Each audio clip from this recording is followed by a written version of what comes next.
Good morning, ladies and gentlemen.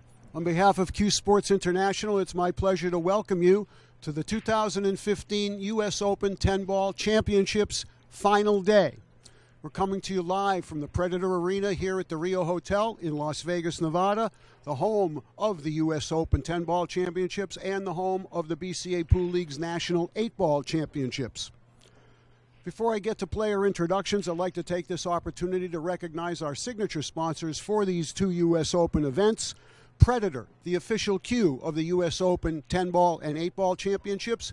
Kamui, the official tip. And Omega Billiards, the official store of both the U.S. Open 8-Ball and 10-Ball Championships. I also want to recognize our associate sponsors, our gracious host here at the Rio Hotel for the last 4 years, along with Diamond Billiard Products, Simonis Cloth, Cyclop Pool Balls, The Magic Rack, and Bad Boys Billiard Productions. Our deep gratitude to all of those companies for their ongoing support of CSI events. Okay, here's how it stacks up, everybody. There are 8 players left in the tournament, 2 undefeated players, which will play for the hot seat later today, and 6 players on the one-loss side. We're going to play for 7th and 8th place right now. 2 matches on the table behind me. We're going to have Shane McMinn and Dennis Orcullo for the right to continue. And then we'll have the other 7th, 8th place match right here. So it's now my pleasure to introduce the competitors. Our first player is from Simi Valley, California. He's the owner of Butera's Billiards in Moore Park. And this gentleman has numerous top 3 finishes in major events throughout his playing career. And I'd like to mention, too, he's one of the game's truly great gentlemen and great supporters. Sponsored by Tiger Products, it's Sal Butera. His opponent's from Sioux Falls, South Dakota. He's a 4-time U.S. Bar Table 10-Ball champion, and he's also a U.S. Open 10-Ball champion. Sponsored by Q-Tech, it's the South Dakota Kid, Shane Van Boening. Go ahead, gentlemen. Please go ahead and lag for the break. Good luck. I'd like to send it up to the booth to my partner and longtime friend, Jay Helfert.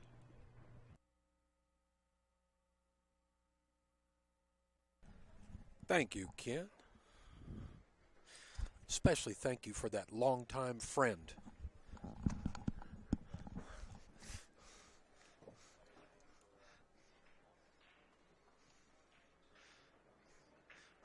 We have been doing this for a long time, haven't we, Ken?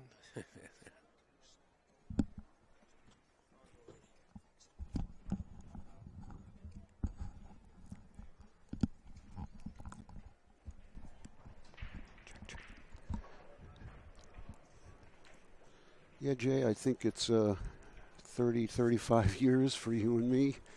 That would make us, we must have got together when we were about 5 years old. That's right. We're both 39.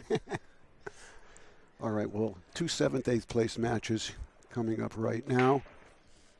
And I will also, as we get underway here, I'll let you know who's left in the tournament and how it's going to stack up. Typical Shane Van Boening break. How many balls? You got 2 balls down. Got a shot at the 2 ball. One thing I do notice, Ken, is that on most break shots, the cue ball is getting kicked. It doesn't matter if they're hitting it hard, medium, slow. The cue ball's getting kicked, maybe just because there's so much traffic on this small table. Exactly. It's exactly right. And what also is happening too, Jay, especially with the guys that are breaking to make the second ball in the sides, those balls are being prevented from going in due to all the collisions. So it's not that easy to make the balls in the side. But Shane's going to take care of this here in about 45 seconds. That object you see on the table is not a little rocket ship. That's actually the rack. And most of the time the players remove it, but doesn't seem to be in Shane's way. He might just leave it there for Sal. Oh, he scooted it over. That's unusual. Usually they take it off the table. He just scooted it out of the way. Well, because he had a bridge on it. Yeah. And, you know, your hand can slide. Have you ever seen anybody just move it over on the table? Usually put it on the rail. Yeah. He's one guy that always seems to shoot over the rack when there's, you know, a ball on it, or if it's just a 10 ball. Right. He just shoots. Well, what an opening percentage, 94% to 6. What an insult to Sal Butera. You know, I'd look at it the other way. I think it's a testament to Shane. Okay. Let's look at the glass half full. Okay. Because you and I have known Sal for forever, and as I said in the opening, he's really one of the game's great gentlemen. That he is. He comes from some pretty good lineage. His father is a Hall of Famer, Sal Butera. I'll tell you, Sal, to me, he's playing the best pool of his life right now at 50 years old. 51, actually. He just turned 51. He looks good for 51. Yeah. Of course, so do you. I'm partial to bald-headed guys. Just so you guys know what's at stake here, the losers 7th and 8th are going to get $1,250. If you win this match and move up to fifth, sixth, it's at least $2,000. So there's another $750 on the line. First place in this tournament, $10,000. So today is the day where there's money on the line every match. On the back table, the other 7th and 8th place match is Dennis Arculio versus Shane McMinn. You may not be as familiar with Shane McMinn, but he is one of the premier small table players in the country. He certainly is, and he put a 10-2 pasting on Alex the Lion yesterday. Shane playing the 9 here? Yeah. Yeah. Boy, beautiful position on that one ball. Yeah, one thing about Shane that often is overlooked because he runs out so often is his knowledge and ability on where the balls are going to go after making a little shot like that. He always seems to come out where he needs to. Now I wonder if he can bump the 3 down past the 8 a little bit or just draw over and play it in the same pocket. See, these are tricky shots. That little shot that looks so simple is a very tricky. You must hit the 3 the right way. If you hit it a little bit wrong, it can get tied up against the 8. Right. Or your cue ball won't go where it's supposed to go. Exactly. Okay, looks like he's just going to come around the 10 here and play the 5 in the side. I don't know about you, Ken, but I think you'll agree. I love watching Shane play. I love the way he moves the balls around. Me too, Jay. I've been a Shane fan from the day I met him. And I've been fortunate enough to watch his entire career from day one.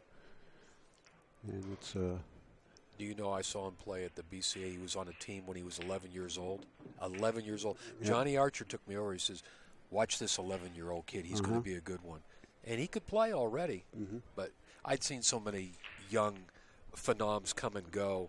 It's like you never know if they're going to stick with it. But 10 years later, he's winning championships. Well, every year, it seems like one new name comes up on the radar and, everybody starts saying how great a future he has, but very few actually live up to it and get there. Yeah. It's, they get sidetracked. I think you have to have a special, not only a special talent, but you have to have a special dedication to the game. And I don't think anybody does a better job of being dedicated to their craft than this guy. And no one puts in more work. So, well, to be on the top, you've got to work at it. Right. Just like golf or tennis, you've got to. And Shane doesn't think anything of putting in a 12-hour day when there isn't a tournament. Just practicing. I asked him once a few years ago about when he practices his break. I said, well, when you practice your break, what's your approach and all that? He says, well, I'll break at least 100 times. I said, okay, do you have somebody racking the balls for you? Because that can wear you out. He says, no, I rack myself because that's what I'm going to do in the tournament. Right. So imagine racking your own and breaking 100 times, like every day. I've seen him go through that routine. I've also seen Dennis Arculio go through that routine. Yeah. These top players are hard-working guys. All right, third rack. Shane with another ball in the side. Cue ball got kicked in. Shane is, kvetching about the table, but, like I said, the cue ball's getting kicked like every rack. Sal wants that triangle taken off. Yeah. John's here. Our tournament director, John Lehman, is here, but Ken's going to go out and remove that rack for Sal. He'll use a little ball marker here for the 10 ball. Remove the 10 ball. Take the rack away. Put the 10 ball back, and we are in business.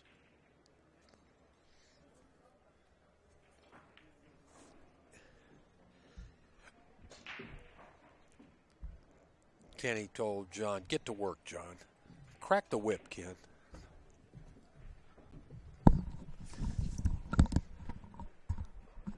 No, John was checking his notebook when Sal waved over, so he didn't see it. Well, don't worry, I told our audience that you're one of the best at removing the rack. Well, so far I'm a ball marker specialist. Yeah, so far we've had a flawless first 3 racks. Well, it's a good. Go ahead. Go ahead. I suspect that a match like this, at this point with these premier players, one mistake can be enough to decide a match. Oh, absolutely. And, you know, Shane got that horrible kick in there, but that's part of bar table pool, where, like we said, there's so many collisions after the break, and you could see it was a virtual road map. Again, shame on you. This is not a bar table. This is a Diamond Smart table. A bar table is a valley. This is a pool table, and it really is. I stand corrected, and early in the day, and I'm already on 1, huh? God, it's going to be tough not to foul out for the rest of the day. I fouled out yesterday. I want you to know that. Oh yeah, they kicked me out. How many times? Yeah, see, even up here, we can 3 fouls and we're out. Let's see, way down on the other end, it looks like Dennis is ahead 1-0, and they're playing the second game. No, Shane's ahead. That's Shane's score on the right. No, I'm talking about Shane McMinn and Dennis Arculio. Yeah, you said Dennis was ahead 1-0. He's not. Well, yeah, that's got to be Dennis to the right because that's where he sits. Yeah, then the name cards are backwards. Really? Well, the name card on the right says Shane McMinn. Boy, you got better eyes than me. Well, they put him up there wrong then. You're right. I can kind of barely perceive it. John Baker's going to go over and check it. Yeah. I think he heard us. He wants to make sure that is that Dennis's not one game, or is the score right, but the cards are wrong? The cards are supposed to correlate with where they're sitting. Right. I'm not sure the players maybe looked at the cards when they came in and took a chair. Now we'll see. Dennis just won the rack. No, they're correct. But he should actually. Right. John should flip the cards. Swap them. He's going to do that. Yeah. And he can do it because the score's 1-1. He doesn't even have to change anything. Meanwhile, back over here, we got kind of a messy layout after Sal's break. No balls down. Shane can't hit the 1. As messy as it looks, all those 3 balls near the side pocket all have the side pocket. The 2 and the 3 go in the upper left. The key to this rack is going to be who's going to be the first guy to get a good look at the 1 ball. Look at this push. He's going to push because he wants to go through the gap between the 2 and the 7 and rail first the 1, and I don't think Sal's going to let him have it. You don't think so? I think he'll pass on this because he's, to kick at this ball, he's got to kick off the end rail. It's like the balls could go anywhere. It's hard to control this shot. Yeah, and I really think he'll pass it. Let's see. A lot depends on how far the 1 is off the cushion, if he can get the cue ball back in there. But it's relatively close. I just, if I'm the opponent playing Shane, I just would get a little scared when he pushes to a certain place. I'd be worried that, he already has a plan in mind that's going to put me in a worse spot. Well, maybe Shane wants to tempt him. Sal's taking a long look at it, and just as I figured, he gave it back to Shane. Yeah, you did predict that correctly. The other side of that coin is, do you want to take a shot that you don't feel comfortable with? Yeah. Well, he's going to do 2 things, 1 or 2, behind it and kick the 1, or rail first and send the 1 at the 4. He'd like the cue ball to go to the right. Watch this. Yeah. This is not bad. Well, that's why, Sal's a quality enough player to have seen that possibility, and that's why I was surprised he passed it back. Well, Shane made it look easy, and it really wasn't that easy a shot. Did you see all the English he put on that ball? Like, extreme left English to make that cue ball dig behind. Look at this. He's jumping it. Right. Going over the balls. Going over the I'd 2 call and the 3. 5 here, Sal, if you're going to do this. Yeah, you know what? That's the mistake I've seen players make. They They don't call a ball. That's right. Yeah. And then the ball goes in, and oops, wait a second. You must call a ball in the pocket. If you don't and it goes in, the opponent has the option to take the shot or pass it back to you. Right. It's more of a way to protect yourself than anything else, even if there's, relatively no chance the ball will go. But I think he called the 5. yeah, I think so too. Now he's But it's going to kick rather than jump. The kick may be better only because he may get some separation. Oh, he must be playing the 9 must on the have played side. the 9 on the side in the 2-rail kick. Well, he made a good kick, but here comes. Oh, look at this. Yeah. There's a possibility of a 110, although I can't tell how much of the one ball Shane can see. There might be a billiard, Jay. Shane walked around, took a look at it, but now he's taking a long, hard stare.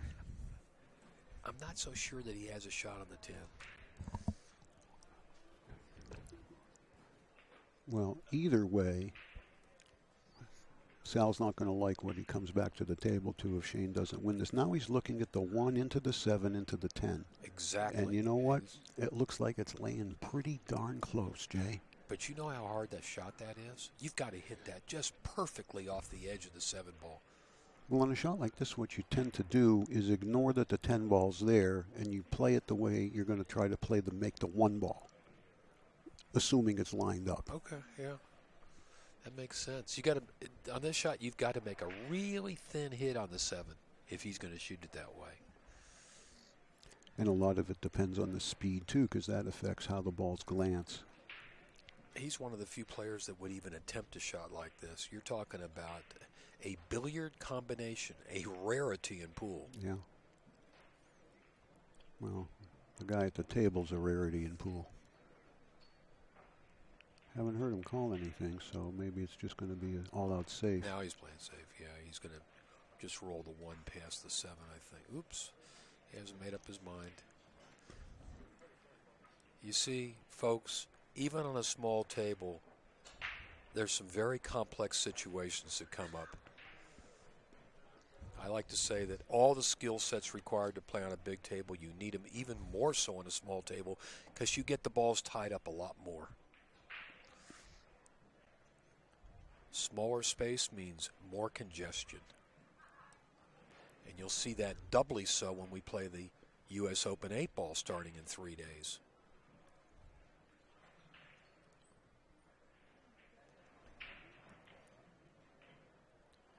He's playing a safe. Oh, wow. He tried to make the 10. He just didn't quite have enough room. Fortunately, Sal cannot see the entire 1 ball. Fortunately for Shane, I should say. I don't think he can see any of it. I think he's got to hit the cushion. He can't hit the 1 on the left. On his left, he'll scratch. Yeah, he might be able to see the edge, but like you said, he can't hit it because take a look at the 1-6, Sal. That's it. Yeah. That looks pretty good, Jay. And I think he can beat the scratch. Yeah, I think that's the kind of shot, Ken, that it will go, but you've just got to hit it perfect. Right, and the other problem with it, though, is will the 1 stay right there where you can make it in the side, or will it, snuggle behind the 9? A lot of difficulty here. But if he's going to kick, again, he's got to call the 6, and I'm pretty sure he has. In this situation, you might as well try it. Yeah, he looked at Shane, said 6 ball. I think he said 6 ball. Yeah. Oh, he's playing safe. See, that was nice safe it was. I thought that would happen. The 1 would stay there no matter what he did. Now, if Shane kicks across the side at this, he's probably going to need to get the official out there to make sure the hit's good. And this safety battle is good as any safety battle you'll see on a 9-foot table. Mm-hmm. People who think that small table pool is all break and run are sadly misinformed.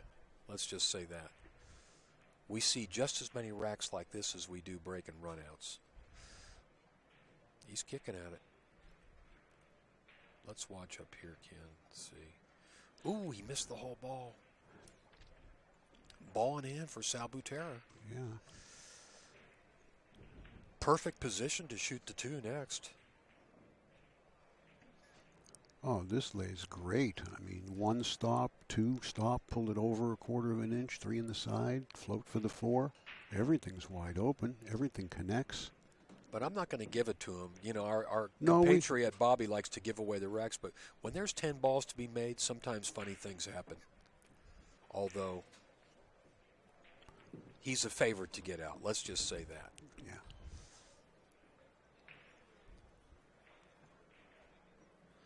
Sal plays pretty fast, but not half as fast as his father. His dad was known as Machine Gun Lou. He would run a rack like this in a minute, or less. Ooh, Didn't it look like he overcut that? It did. It did. Straight up the table, right in the middle.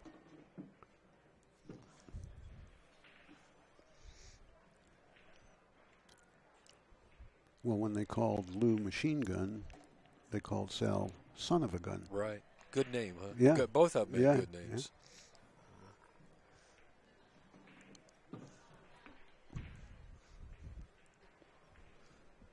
We're tied. 2 games apiece. It's a race to 10. Let's take a look here. The winner of this match will play Corey Duel next. Corey's in the wings waiting. Right, and the winner of the Dennis or Cuyo Shane McMinn match will play Darren Appleton. So those will be our next 2 matches for you. And then after that, the hot seat match is Thorsten Holman and Justin Hall.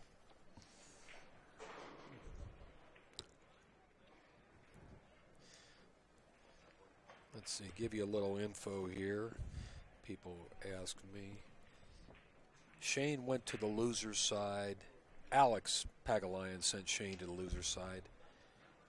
Sal was sent to the loser's side by Darren Appleton. Dennis Arculio was defeated by Sal Butera yesterday. And Shane McMinn lost to Oscar. Shane McMinn is on a 6-match run right now. He's won 6 in a row on the loser's side. Well, he's a 7-foot specialist. Probably Shane probably McMinn the most of any of the players left. Yeah. You rarely see him play on a big table tournament. Mm-hmm. And out of the remaining players, the one with the most experience on the smaller tables is SVB. He's probably got the most wins on small. Well, he's got the most wins on all tables. On any table. Yeah, except the ones with no pockets. Yeah. He could And probably play that game. I wouldn't too. be surprised if he took that up too and started, averaging 1.6. Well,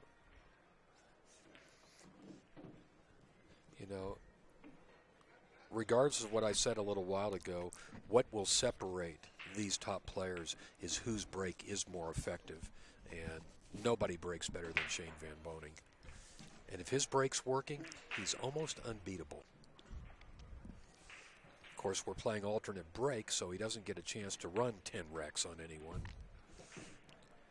You almost have to play that way if Shane's in the tournament, because if you played winter breaks, he'd be running 5s and 6s every match.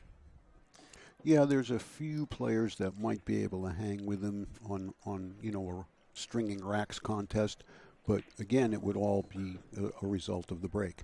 There he goes. He shot right over the rack. Yeah. He shot the 10 ball right over the rack. That's interesting. Sal turned the rack over. Does it make a difference which side it's Well, on? there is one side that's supposed to be up. Oh, okay. I never knew that. Yeah. It's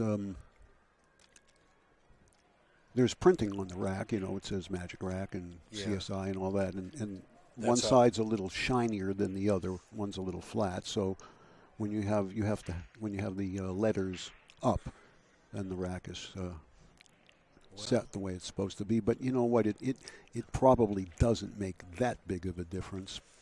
Well, I learned something today. I learned something. It's a good day. I learned something new again. Yeah, well, we should learn something new every day of our lives, Jay. I think that's... Well, if I hang around with you, I will. Yeah, I mean, listen, I'm a veritable plethora of worthless information. I know stuff that means nothing. Oh, I got a bunch of those. Yeah. I got a bunch of those. I'll share a couple with you sometime. 3 ball. Nice break. Oh, Sal's sure. breaking great, too. Look at this. Ooh, watch out. Yeah. Oh, the 7 tied up the 4 ball. Looks like it's dead in the side. Can we get a shot of the 4-7? Maybe. It looks close. That 7 might be going towards the point. We need Yeah, that but if they're frozen, he can throw it. Yeah. Even if they're barely not frozen, he can still throw it. The thing is, it's very close to the puck. There you go. I'm not so looks sure. Looks like it's at the point. Well, he's going to take care of it right now. There you go. Changed all that, didn't he? Yeah, but except does he have a look at? He can't see it.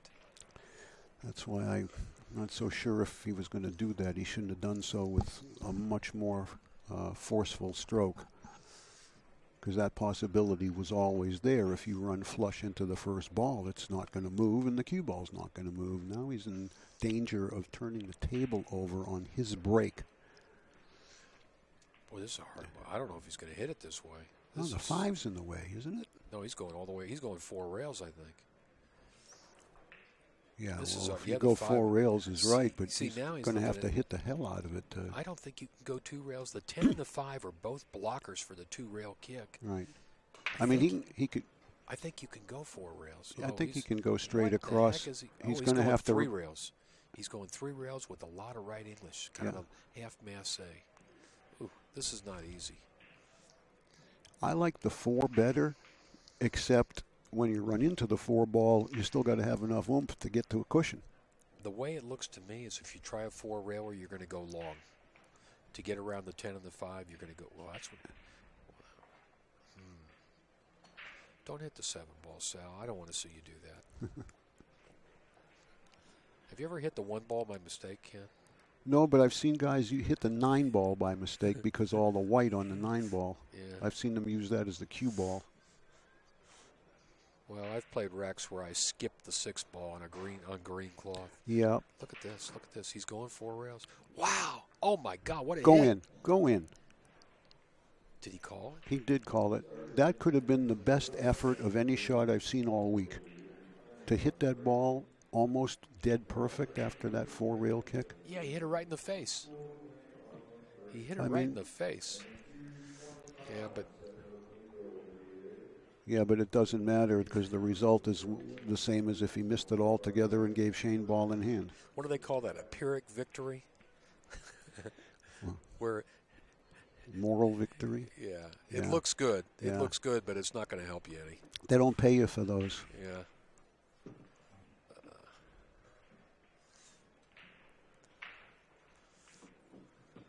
Shane will probably just draw this ball straight back up the table along that left side rail. Wants to stay to the left. So, he does that so nicely. Such beautiful control.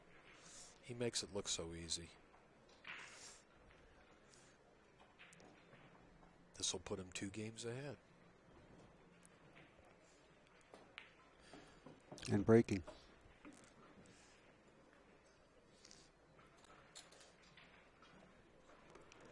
How we doing down on the other end? Dennis is leading 3-2, and I think we got the name cards right, don't we? Yeah, John went down and swapped them. Yeah, good. That's our man, John Baker, who's one of our cameramen here. And he's kind of a all-purpose utility jack man, of all trades. Yeah. Looks like I'm really happy with the coverage we've gotten at this event. I think the production crew has just done a great job. Yeah, we got a good team. Good team and good equipment, good players. I don't know about the commentary. It's a little shady. A little shaky sometimes. You notice I didn't mention them in those compliments. Yeah.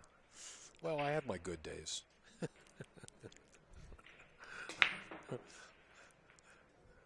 You notice the cue ball's getting kicked like every rack. Did he make anything? I don't. No, think the 6 threatened the side and hit the point.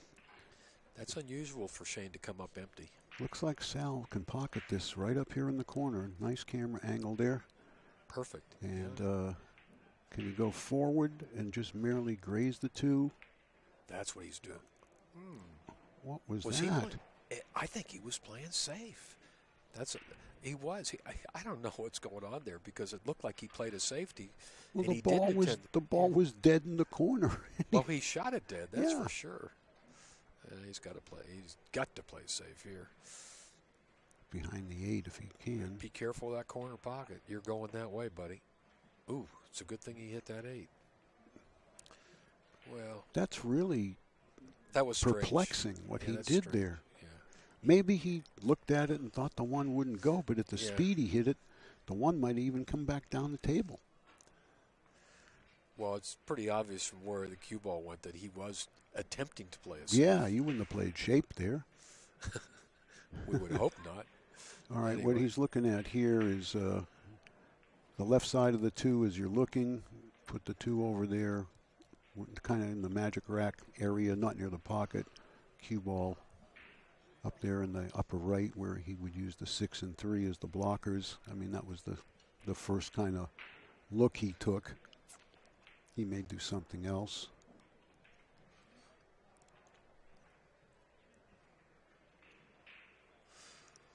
This is the stretch drive of this tournament. I This was is where Shane excels. just going to say, it looks like he can bank it by the 4 and come behind the 3 for a 2-way shot. Boy, it's tight fit behind the 4. Well, it is, but he's only going to hit it at the speed to get the cue ball over behind the 3. So if it just barely misses the 4, it can go. So it's the 2-way shot, really. Right. You're right. You called it, Ken. Boy, look at this shot. He might have made it. It's in. Wow. But I don't know if the 3 passes the 9. He may have You can to play the combination. It's a little bit of an off angle because that 9's above the pocket, but he's calling it.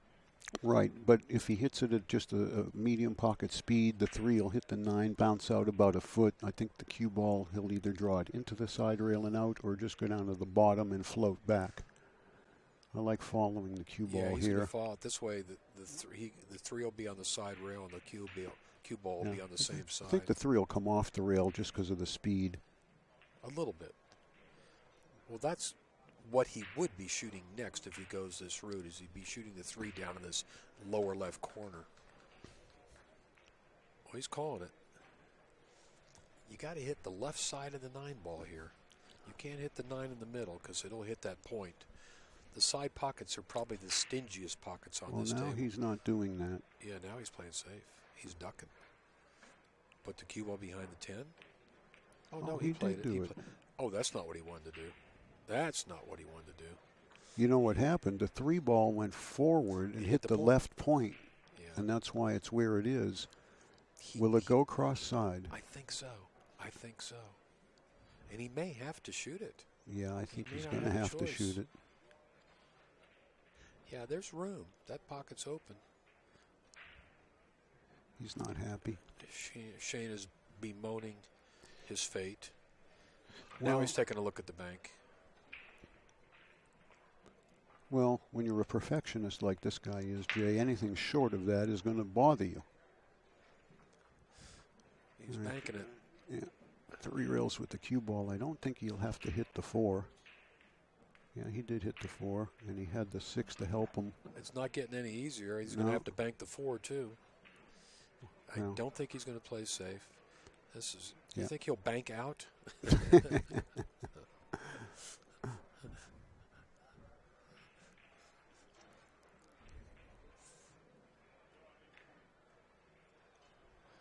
Well, so far so good. He got a little bit of a testy shot on this 5 ball. This is a good 7-foot long shot. The good news is he just needs to roll forward. He doesn't have to do much with the cue ball here. Just roll forward off the end rail.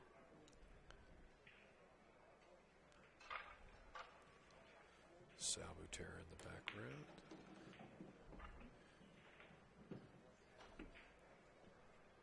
Do you notice how still he stays over the ball? Because he always has that long pause before he pulls the trigger, and it's, it's maybe a 2-second pause, which is a long time. Right. Usually it's about a half a second pause or even less. but to keep your body and hand and head and everything just perfectly still Good self-discipline is what's conducive to a pure stroke. And also just your overall physical fitness, too, comes into play. I think you said something very important there, Ken, which I espouse to people that are learning to play pool. I said one of the most important things you can do is keep your body still. Right. Perfect position. Shane's stretching that lead out. It's going to be 5-2 now. Yeah, and I think Mr. Butera is going to need some help from here on in. He made that bad unforced error there a rack or two ago. Sal did when he tried to break up that 4-7 by the side and wound up hooking himself.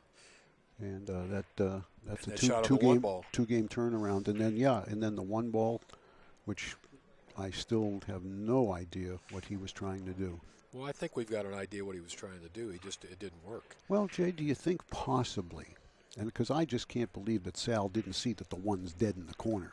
Maybe he was trying to get the cue ball back another 2 inches to play the 2 in the side and just didn't do it. I don't think so. I think he was playing safe and just didn't read the one right? Yeah, he was trying to hit it, just hit just above the point. Mm-hmm. Where it stayed. He wanted the one to stay down in that area. He just wanted Shane to be hooked. Yeah. Okay, he made a ball. He's going to have a little bank on the one ball here. Oh, no, he can cut it in. He can cut it in. Meanwhile, nice break. Jay, on the other table, Dennis was up 3-1, and now he's losing 4-3.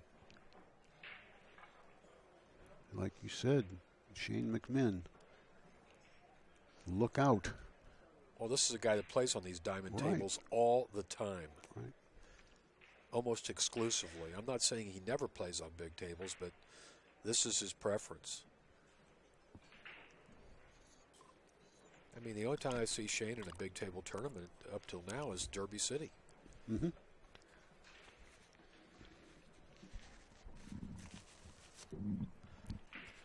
Okay, what's he going to do with the 4 ball? Probably shoot the 4 in the same pocket he's shooting the 2 in now. Yeah, that looks pretty good. 3 lays good to get there. He's also looking at the 4-10. All I know is he really needs this rack bad. He must run out here. If he gives this rack back to Shane one way or the other, it's sayonara.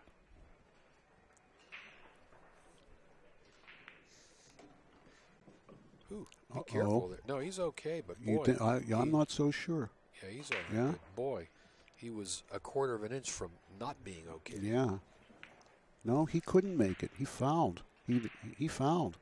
I told you, Jay, it looked like he wasn't there.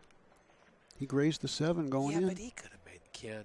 He could have jacked up and jumped the edge of that ball with no problem. Yeah, but he never even gave it a look. He got down on it like it could go, and how do you get down on a ball that won't go and think it will? I mean, that's twice this set that Sal's done some things that I'm very You know what I say perplexed about that? about. I say about that? This is the intimidation factor. He's playing Shane Van Boening. And he's got out of his element here, and he's off his game. Well, you might you might have a correct assessment of that, but I'd like to give Sal a little bit more credit than being intimidated by this guy, because before Shane came along, Sal was playing great players too. This is his first time on the stream. But you're probably accurate in your assessment of the situation. You know what happens sometimes with pool players, Ken, is when you realize that you're playing a better player, you act accordingly, if you know what I mean. Mm-hmm. If you know that you're overmatched, and right now Sal is acting accordingly. He's acting like a guy that's can't win this match. I mean, we've seen him make 3 grievous errors already, and we're only in the 8th game.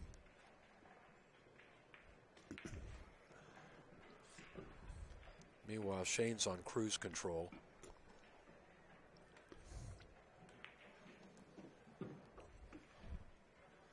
(6-2) with the break. Dennis turned the table back over to Shane McMinn, and it's still 4-3 in favor of Shane over there. Shane McMinn, that is. Yeah, we got to keep our Shane straight. What happens if Shane Van Boening plays Shane McMinn? Well, then we have SVB versus SMC. Okay. Or SMM. McMinn. I was doing a match last month. Scott Frost was playing Alex Pagulayan, and the co-commentator with me was Scott Rabin. And I was having so much trouble differentiating when I talked to Scott sitting next to me about Scott that was playing. You got. Yeah. I'd say, no, I'm talking about Scott Frost. Well, now look at the percentages, 99 to 1. And you know what? That might be pretty accurate right now, the way things are looking.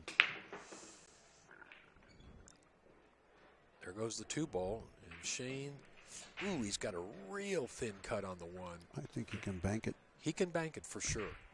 And shape's pretty automatic. Yeah, all he's got to do is make sure the cue ball stays out in the open for the 3. Did he call the bank? I think he's cutting it. If he can see the edge of it, he can cut it. No problem. This is going to be perfect position, too. Look at this. And I think that's why he chose to cut it rather than bank it. It laid better for position, was automatic. All you had to do was make the ball. Where with the bank, you had to make the ball and play shape.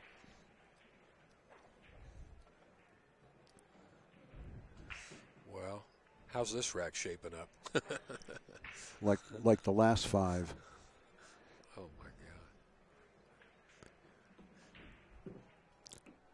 You can tell how comfortable he is now. Yeah, he was frustrated by a couple little things that have happened, but they haven't hurt him that bad. But, yesterday, especially in that one match where his break wasn't working, he just, seemed like he was at 98% perfect instead of 100%. He was clearly off a little bit, but that doesn't appear to be the case this morning. He's coming out of the gate with all guns blazing. Ken, my experience with Shane Van Boening is he's at its best when it's payday. And today is, I've heard him say that. He said, today is payday. Not for this event, but, when you're playing the last day of a tournament where the matches are for the money. Because, believe me, Shane's only thinking about one thing, first prize. Winning. Yeah, he wants that 10 grand. Not a bad paycheck for 3 days' work. I suspect the 8-ball will be even a little bit bigger. They're looking at maybe 90 to 100 players in the 8-ball.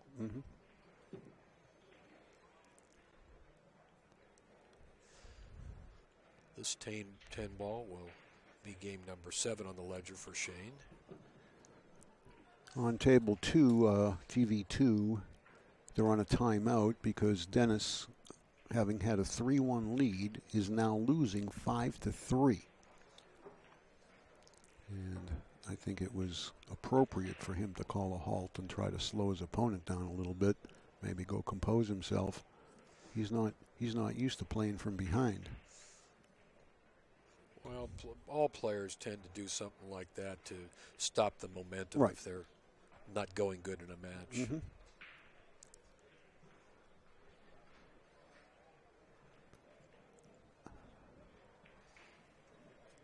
Let's see if Sal can snap out of it a little bit here.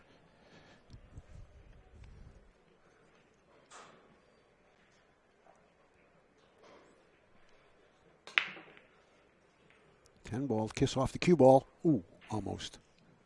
And it wouldn't have counted as a win, but it would have been a ball down.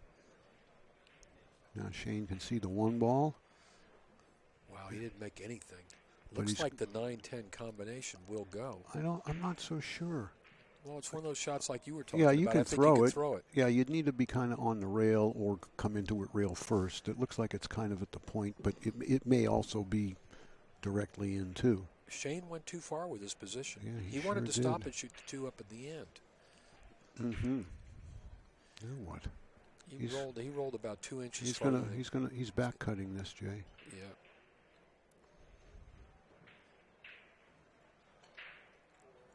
He hits these about as good as anybody. Kind of like that. Kind of like that. I mean, man, he made that shot look easy.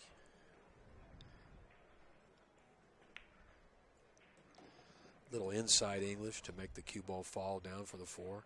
Yeah. That also was a shot that he made look easy that really wasn't that easy. Shane's got that cue ball on a string. If the 9-10's wired, then of course there's no problem here.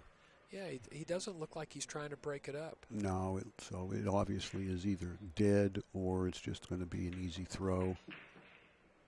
I mean, yeah, you could make that from anywhere on the pool table. Almost. You want to hit the bottom side of that. Right. You want to ball. hit the 9 on the short rail side. Exactly. And I think He may not have to. Like I said, we may be deceived and it's dead in the middle, but now watch it's not he's going to bring. Yeah, he's going to bring the cue ball back there a ways. It's not going to matter. Yeah.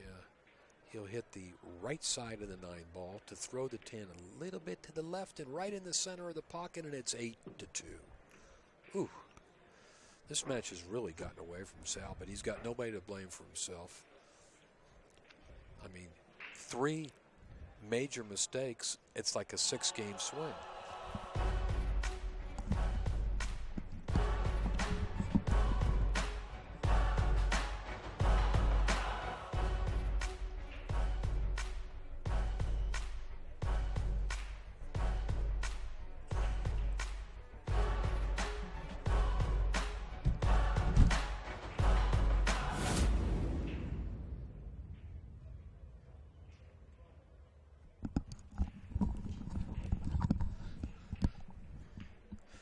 Predator is the official cue sponsor of this event, and we are playing in the Predator Arena.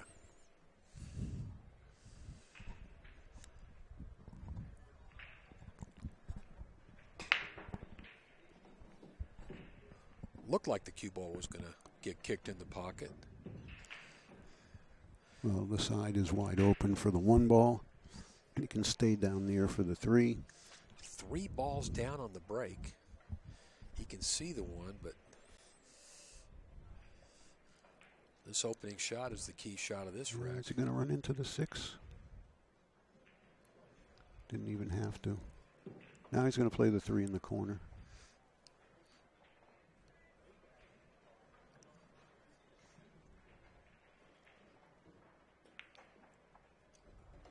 Swish. Rack him up. Everything goes in the center of the pocket. Why can't I do that?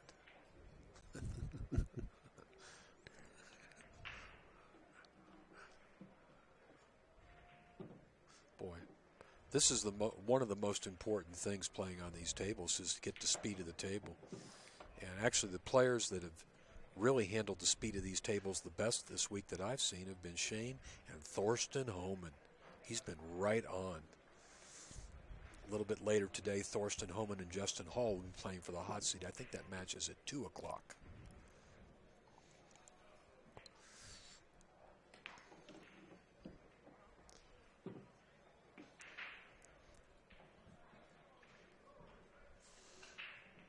Shane Van Boning's on the hill. How long we been playing, Ken? We started after 10. A little, just over 45 minutes. Oof.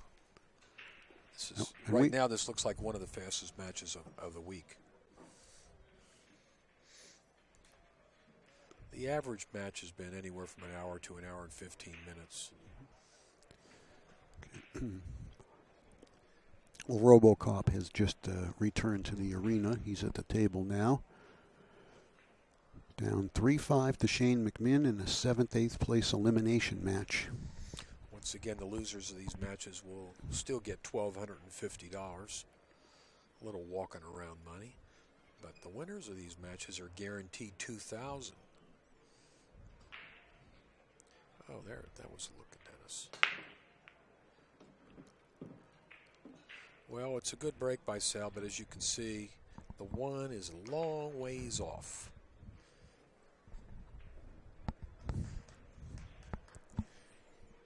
Sal's examining his cue as if he put a nick in it or something. I don't know. Well, things kind of went south for Sal in this match. Yeah. And he's at this point pretty much got to shoot at everything. Yeah. He may bank the 1 up in the corner.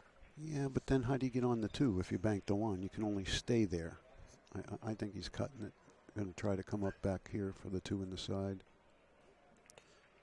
Hit it fat. You know, it looked like a half-hearted effort, Ken. It's almost like it's hard to muster up that, you know, focus when you're 9-2 down to the best player in America. Listen, this is probably the hardest shot Shane's had in the whole match, shooting his cue ball off the rail. Length of the table, cut shot on the 1. Yeah, and he's going right at the 9 ball with the cue ball. You got to be careful. Well, if he makes this, he should get position. Ooh, ooh. Did he scratch? No, the point stopped it. Oh, okay. But he's partially hooked here.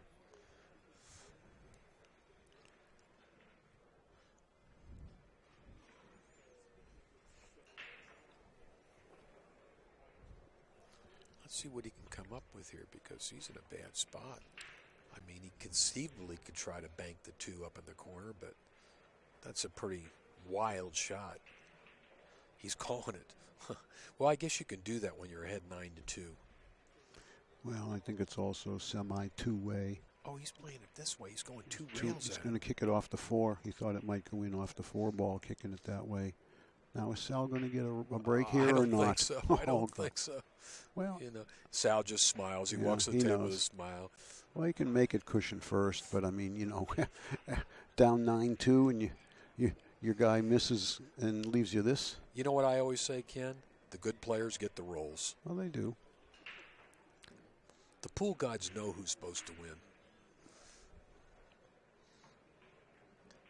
And I believe in the pool gods. Yeah, yesterday Bobby Cotton was trying to tell me that the pool balls don't have any brains and they can't decide anything, and I had to disagree with him. You know what I say when I'm running good? People say, you're getting lucky, Jay. I say, I raised these balls since they were little bitty marbles. Wow, watch out. Shane's going to have to jump this is tight. I think he's going to have to jump the edge of this 4 ball. Not that that's a tall order for Shane Van Boening. Let's see. Yep, see? The bottom of that cue comes off, and it becomes a jump cue. Well, it becomes a regulation length cue that he's using as a jump cue. Yeah, he plays with the extension, kind of a la Earl. Well, that's where he got the idea. And as I've said over the last few days, from the time Shane put that extension on his cue, his game went up. Well, he needs to put it back on. Maybe he shouldn't have taken it off. That's the first error I've seen him make in the match. Oh, he did get out of line on 2, but he took care of that quick. Well, Sal should clean these up with no trouble. It's been a long time since he's won a game.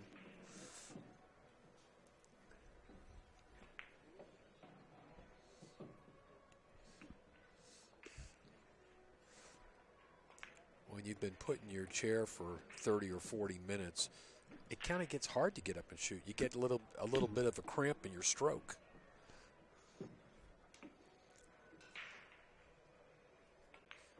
Yeah, Sal doesn't look quite so loose now. Look at this position he played. I mean, he should make it, but just barely snuck that one in. Looks like Sal's going to take a break now. No, he's doing the score. Oh, he is. Okay. That was his break. Oh, okay. Yeah, you're actually only supposed to take a break when it's your turn. Am I right? Correct. Okay. I just. Why would you want to take a break anyway at this point in the match? Well, what are you going to do? Slow Shane down?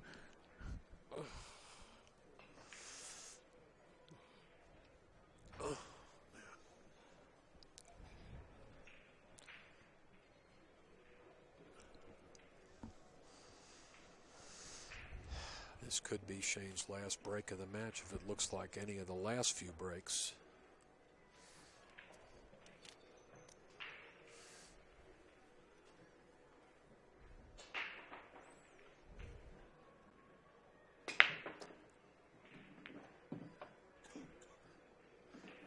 Uh-oh.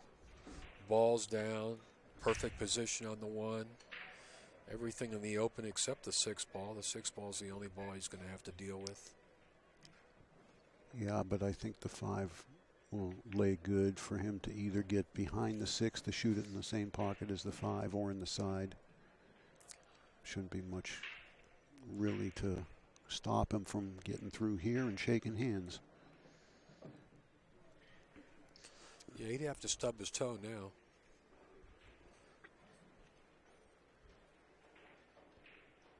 Shane's pretty good at closing out a match if he gets a chance. You're right. That's where he got.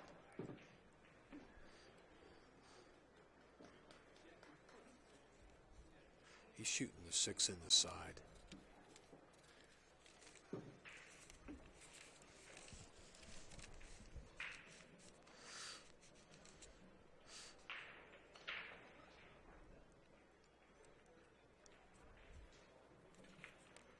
Back over for the 8. 3 balls to go, and it's handshake time. Well, Sal's had a great tournament. I mean, 77 strong players, and he made the top 8. Absolutely. Yeah, no shame there. None whatsoever. Sal concedes the last 10 ball. We got a winner. All right. Well, we'll see if we can switch the camera over to the other table so you can follow the match. No.